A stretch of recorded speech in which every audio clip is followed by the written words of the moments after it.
Alright, so I'm gonna be dead honest. I know nothing of this Final Fantasy, to be perfectly frank here. So, let's see what we can. So right now, my money's on Dante, but given that Sephiroth beat Virgil in one of these, I'm gonna let's see what happens.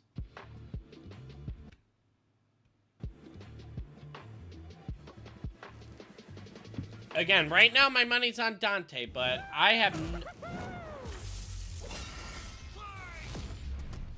I know nothing. Dante versus Clive. I know nothing of Clive. Versus Final Fantasy's Shield of Rosaria. He's Wiz and I'm Boomstick. And it's our job to analyze their weapons, armor, and skills to find out who would win a death battle. It's a dangerous world out there. Cultists, demons, and evil businessmen lust for power. And every day there's a new cataclysm humanity must face. This world may seem like the end, but for Death Hunter and Dante, it's party time. Who'd expect anything less from the son of the legendary demon Sparta? A dark knight who, thousands of years ago, woke up to justice and sealed away the demon lord, Mundus. But then Sparta mysteriously died, and his wife got iced by some demons, leaving Dante and his brother Virgil separated. Yeah, what up Despite is a with that? long-gone family, Dante kept a chipper attitude and set up a business dedicated to one thing. Killing demons? And with the blood of Sparta running through him, he's the best in the business. By harnessing his own demonic energy, Dante bolsters his speed, power, and durability, letting him block kaiju-sized punches, move faster. Zero than may easier. cry. Regenerate like an unstoppable force of nature. As long as he has the energy, he can heal from getting shot, stabbed, sliced through. Basically anything. Even without his regeneration, he's survived heat that would reduce the layman to ash. But no one is complete without an arsenal. And Dante's got one hell of a sword left by his dad, Rebellion. Plus Ebony and Ivory, two magic pistols with endless ammo clips. And they say the perfect gift doesn't exist. But Dante's full arsenal is far larger and stranger. Like King And Cerberus, a stupid. shape-shifting set of elemental nunchucks. Cavalier, a pair of buzzsaws that are also a motorcycle. Balrog, fiery fisticuffs for boxing and capoeira. Dear God. Navan, guitar. An electric guitar. There's also Lucifer, a backpack of endless laser swords that Dante got after slaying... Actually, we never see how he beat Lucifer. Yeah, you know someone's a badass when they off-screened the actual devil. Then there's my fave, Dr. Faust, a sentient hat that turns Dante into basically Orville Peck. Oh, and shoots crystallized demon blood. Dante needed this and much more when he got a warm welcome from the brother he thought long dead. In a twist of fate, Virgil was alive, but went down a very different path. While Dante was partying, Virgil studied the blade, seeking the power he needed to exert his will, even if it meant killing his own brother. Something he came close to doing in their first meeting. But the defeat only spurred Dante's awakening. He learned to teleport using Trickster, slow down time through Quicksilver, and double-team foes with Doppelganger. With a slick pose and the right timing, he can Royal Guard dang near anything, then use the absorbed energy to armor up as a dreadnought. And then there's Devil Trigger, a super form Dante achieves through his supernatural power. By tapping into his inner demon, Dante can fly and gains an enormous boost in speed and power. Naturally, his rematch with Virgil went very differently, and that was far from Dante's peak. When Mundus got up to his old tricks, Dante battled the Demon Lord in a vast sea of stars, a universe Mundus created on a whim. Even later, Dante one-shot a stronger alternate future Mundus who had completely merged with the demon world. So he's kind of a big deal. Literally, Mundus became a living universe just for Dante to shoot him in the face. Then there's Argosax, a god so astronomically intense, he had the power of every other demon in existence. A divine deity. Dante just shot him. It's like, I'm an all-powerful, almighty, omnipresent God! Uh-huh. Huh? Completely forgot about him. Funny, so did Dante. Despite how powerful Argosax was, he was just an insignificant Tuesday to Dante. So it's safe to say Dante had become the strongest around. But no amount of style, pizza, or wahoos could fill the hole in his heart. Sure, Virgil was a power-hungry weeb, but he was still his bro. Beneath Dante's antics, killing the last of his family kinda messed him up. Until he learned his family wasn't as gone as he thought. It turns out he had a nephew, Nero, who Dante would help get into the family business in his own unconventional way. And for dead weight, Nero was pretty badass, even helping Dante take on the so-called Demon King Urizen. Nero's Devil Breaker arm can fire light-speed lasers that Dante and Virgil have dodged. Dante and Virgil can already dodge lasers in their base forms, but when charged with enough demonic energy, they can outright blitz beams over 11 times faster than light. Nero even survived getting melted down while inside a living statue. It's a long story. And that's the same sort of regeneration that Dante has, meaning he can survive being turned into a puddle. So Dante was ready when Virgil somehow returned. Again. And made an apocalyptic demon tree for what else?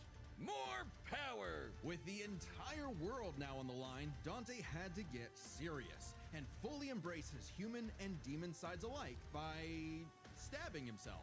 Holy shit, Dante has been impaled so much, he decided to make it how he powers up. So he got his greatest weapon, Devil Sword Dante, and became Sin Devil Trigger.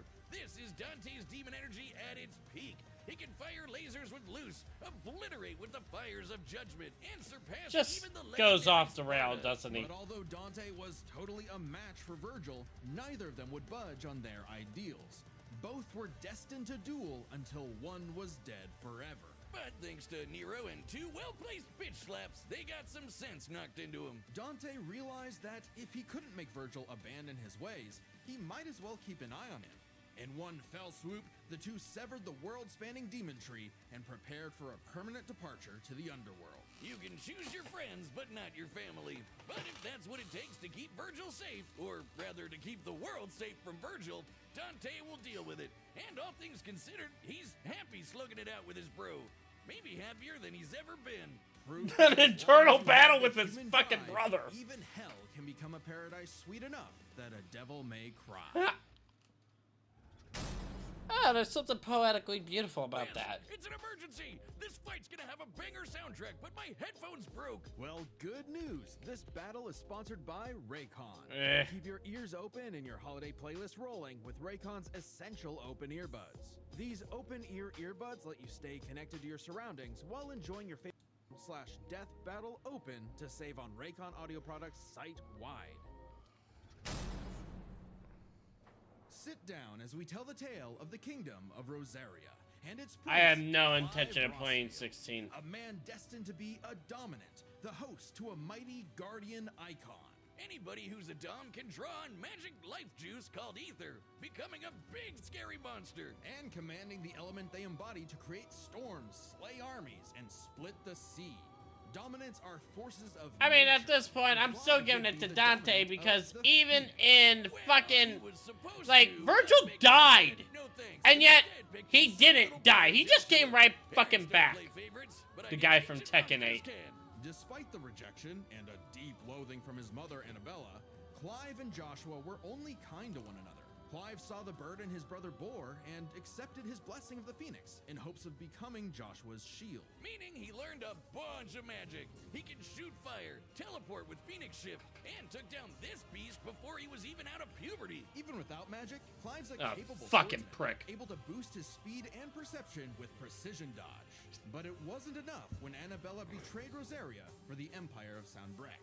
In one night, Clive's knights, people, and his own father were slaughtered before him. Quick, someone use a Phoenix down! Those aren't in this game. Well, that's unfortunate. But the Phoenix icon Damn. sure is, because the trauma of everything made poor Joshua lose control. Clive wanted nothing more than to help his brother, and perhaps this desire awakened the icon that was in him all along. The fiery beast, Ifrit. Boy, is Ifrit a wild one. Just standing nearby will incinerate Ah, the the Joe. Doflamingo origin. Regenerate lost Right. lives, decimate foes with a flaming spirit bomb, and shatter a walking Massive mountain. trauma to the face to them. One wants to burn the world because fuck everyone. The other one wants to save it. Everything he loved to cinders, leaving Joshua presumed dead. If If that wasn't bad enough, dear old Ma found him the next day and made him a slave to Sonbrecht's army. Clive spent 13 years wallowing through life, searching for Ifrit's host for revenge, only to learn the one he wanted to kill was himself. This revelation hit Clive like a phantom train. He thought death was all he deserved for taking the lives of Joshua and so many others. Even so, there was a light at the end of the tunnel. No, not like that. Thanks to his friend Jill, the outlaw Sid, his doggo Torgal, and a very therapeutic battle with his self-hatred, Clive learned to carry the torch for his brother, fighting the real problems plaguing his world: crystals and racism. In the world of Valisthea, prejudice is alive and well for bearers. Basically, anyone who can use magic without special crystals. So what better way to dismantle the system than to help fellow bearers and destroy the mother crystals ruining the planet, all while picking up some nifty abilities. Through a mysterious power that lets him absorb icons, Clive took Garuda, an avian with sharp slashes and sharper talons. From Sid, he received Remove, so he could summon lightning. From his bae Jill, he got Shiva to freeze lava and even time itself. With Titan, he can block and absorb blows with earth-shattering fists. From this dragon prince, he got Bahamut and some deadly lasers. And through Odin, Yeah, but he's still human. Slice apart the fabric of space. Looks familiar. With these powers, Clive stepped up to lead the bearers. And Okay, even this is reunited gonna with come down to fucking Bayonetta versus... Surprise! Clive spent 5 years freeing the land and became hot as hell while doing it. Well, no, not well, yeah, that way, but also through Ifrit. By using part of Ifrit's power, Clive can set himself aflame, activating Limit Break to boost his abilities. But Limit Break is far from Clive's limit. After absorbing the Phoenix essence from Joshua, he became Ifrit Risen. Now fully in control of the monster that had tormented him, he embraced his role as a shield for his brother and friends. Just in time to battle in space, block a planet-wiping blast, and overpower this dragon at the speed of light. That's no exaggeration. Ifrit Risen is literally stated to move at light speed. Not surprising when Clive has intercepted lasers over 3 times faster than that, and overpowered Omega, a god-slaying weapon that can destroy, and I quote, all of creation. But what made Clive strong enough to do all this? You know, besides the majestic man cleavage. Turns out, Clive's birth was orchestrated. He was intended to become the vessel of Ultima, an ancient, all-powerful being that created humanity, but abandoned them after they developed free will. Meaning everything that happened was the fault of one person, God, the bastard! But Clive wouldn't be a puppet. If God was in the way of humanity's freedom, then God was gonna die. Easier said than done. No shit! Ultima was stronger than anyone Clive had faced. No able to shit! use all of reality to create a universe. But Clive had a secret not even Ultima foresaw. Over his journey, he developed a special state of mind, Logos. AKA someone powered by human will and the bonds of consciousness with others. Okay, that sounds like anime friendship crap, but trust me, it made Clive a badass who could surpass his limits, getting stronger over the course of just one fight. So much so that, despite struggling against Ultima initially, by the end of the fight, Clive took out Ultimalius, a more powerful amalgamation of Ultima and his entire species, all while Clive was in his base form. Ultima literally became Ultima squared, but Clive still kicked his ass. Using his bonds with his brother, his friends, and his unbridled will, Clive killed God in a giant 999,999 damage punch! Okay, so it really was the power of friendship after all. Man, this guy's got a future in shonen. Well, except we don't really know what happened to Clive. Whether he lived or died, though, doesn't really matter. It was his journey and the world he created that made his life meaningful. Clive's dream of a future where everyone... Meanwhile, Dante's still kicking. had become a Dante's reality. winning. And his stories were written up in a book by a certain Joshua Rossfield, which he titled Final Fantasy. I'm still giving it to The battle's Dante. Coming up next, so call your winner now, folks, just like our sponsor, DraftKings. The NBA season tips off and... I'm still giving it to That's it. Dante. I'm sorry. Dante has not died. And use code DEATHBATTLE. He's fought similar things. So, yeah, my money's on Dante. My non-existing money. Gambling problem? Call 1-800-GAMBLER. Help is available for problem gambling. Call 888-789-7777 or visit ccpg.org in Connecticut. Yeah. Must be 18 plus. Age and eligibility restrictions vary by jurisdiction. Pick 6 not available everywhere, including New York and Ontario. Void where prohibited. One for new customer. Bonus You awards wanna as see non-withdrawable bet? Always pay bet 6 bonus on that expire the in Macho 14 days. Man. Limited time offer. See terms Oh, at against Hulk Hogan. pick6.draftkings.com. You better not bet against the Macho Man against Hulk Hogan. All right, the combatants are set, and we've run the data through all possibilities. I'm still giving it to Dante, Death battle! but we'll see.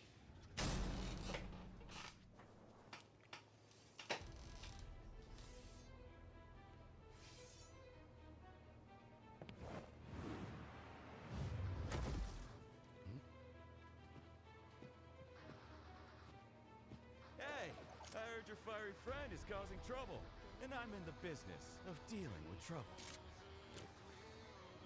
Leave now. I have a god to kill. The last thing that will stop me is a demon.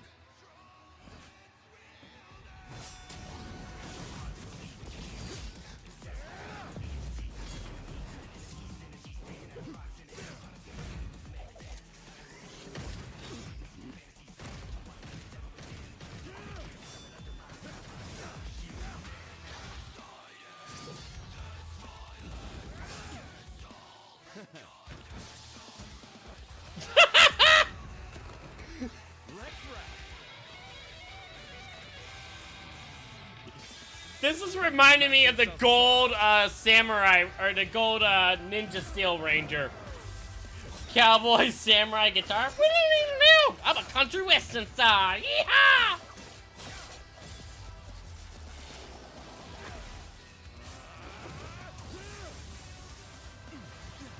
He's fucking. Oh god! Whoa! Shit!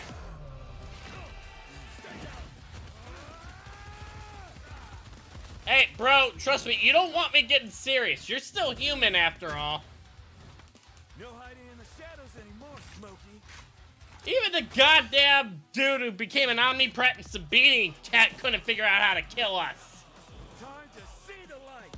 We still don't know how our dad died. And what took him out. The only thing I can guess is fucking.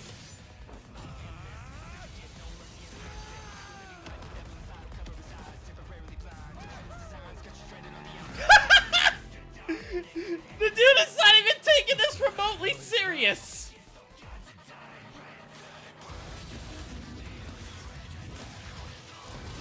Hopefully that doesn't end up backfiring and biting him in the ass.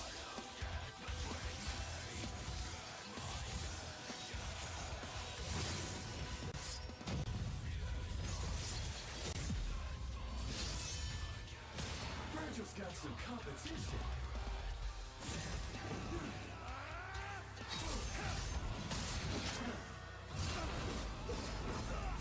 Come on, Dante.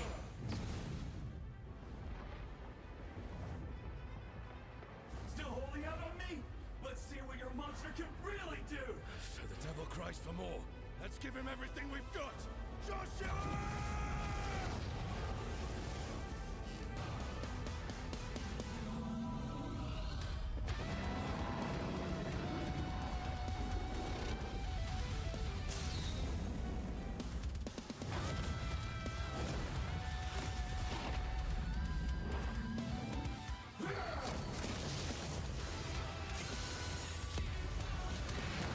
I won't underestimate you.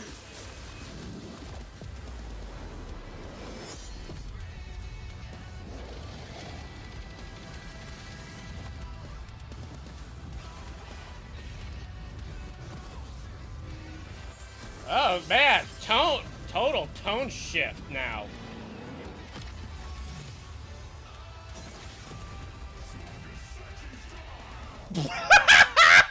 Never mind.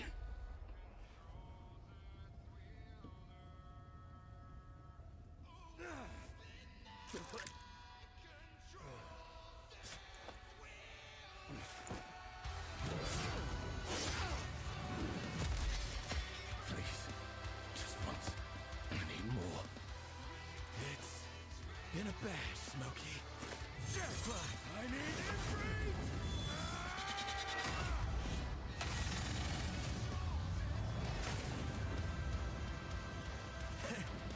Not bad. Not bad at all. Damn! After a fight like this, the gods will be nothing.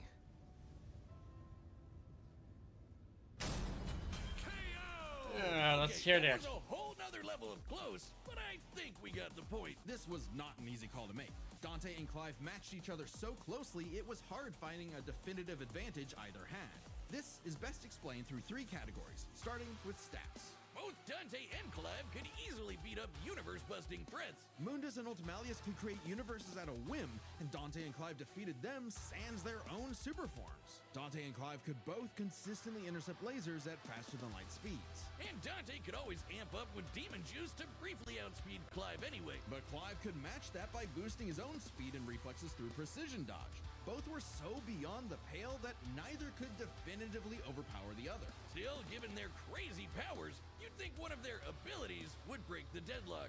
Not so much. Dante and Clive could generally match each other blow for blow, be it to teleport, slow down time, flash freeze the other, block and absorb hits, etc. And Dante could survive the intense flames of Ifrit. He's dealt with heat like that before. Though Clive did not have a perfect match against Doppelganger, he did have more methods of manipulating time, both more reliable and abusable, in addition to defensive measures like Ifrit's barrier to fall back on to outlast powers like Doppelganger. But their super forms evened out.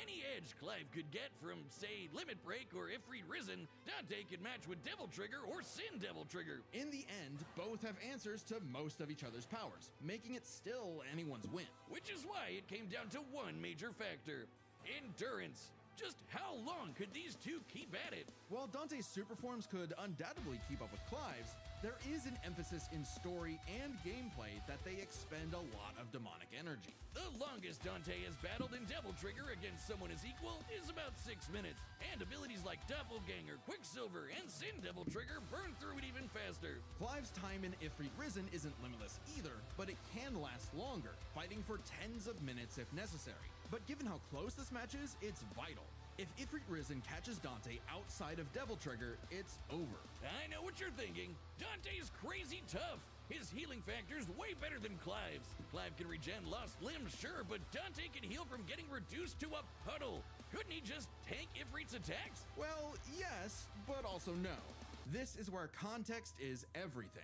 While no doubt impressive, Dante's healing has been overcome in the past because it is tied to how much energy he has. Less demonic energy means a less potent healing factor. Like when he got knocked out for a month straight by Urizen, only surviving thanks to a constant source of demon blood. Hell, overtaxing demon regen is how Dante killed Virgil in the first place. Even if we assume Dante could get a second wind, it's always possible Clive could get one too, becoming even stronger from pure willpower, just like when he fought Ultimalius. So, for as tough and persistent as Dante was, Clive was able to endure just that much more to get the final edge. I don't know. I still give it to Dante because, like, he's kind of got like a dark door situation going on, or a red door situation.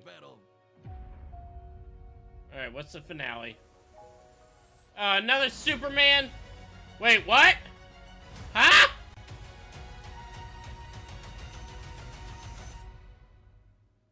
Subscribe and join as a member to see Say what now? Huh?